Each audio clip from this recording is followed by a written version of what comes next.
চায়নায় যদি আপনি মেট্রো ব্যবহার করেন তাহলে আপনার যাতায়াত খরচ প্রায় অর্ধেক কমে যাবে। আজকের ভিডিওতে দেখাবো কিভাবে আলিপে দিয়ে কিউআর কোড স্ক্যান করে মাত্র কয়েক সেকেন্ডে মেট্রো প্ল্যাটফর্মে এন্ট্রি নিতে পারবেন। আর যাদের আলিপে নেই তারা কিভাবে ম্যানুয়ালি টিকিট কেটে সহজে মেট্রো ব্যবহার করবেন সেটাও দেখাবো। এখানে দেখুন আলিপে কিউআর কোড স্ক্যান করে কত সহজে আমি মেট্রো স্টেশনে এন্ট্রি নিয়ে নিলাম। যাদের আলিপে নেই অথবা আলিপে ট্রান্সপোর্ট অপশন ইউজ করতে পারছেন না অথবা উইচেট কোনোটাই নেই, তারা এভাবে ম্যানুয়ালি টিকিট কাটবেন।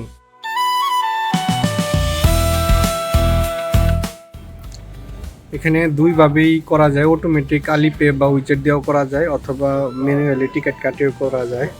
ম্যানুয়ালি সাপোজ আমি যাব গোয়াঞ্জ মেট্রো ইউজ করব, এখানে লাইন 2 ইউজ করব। আমি যাব হচ্ছে এখন আছি সিজিংয়ে, আমি যাব হচ্ছে ফেজিং পার্ক। ক্লিক দিলাম। এখন এখানে আমি কিসে পেমেন্ট করব এটা দেখাচ্ছে, উইচেট আলিপে যেটা ইউজ করে। হ্যাঁ, সাপোজ আমার উইচেট আছে, আলিপে আছে, যে কোনো একটা ইউজ করলে এখানে স্ক্যান দিলে এটা হয়ে যাবে।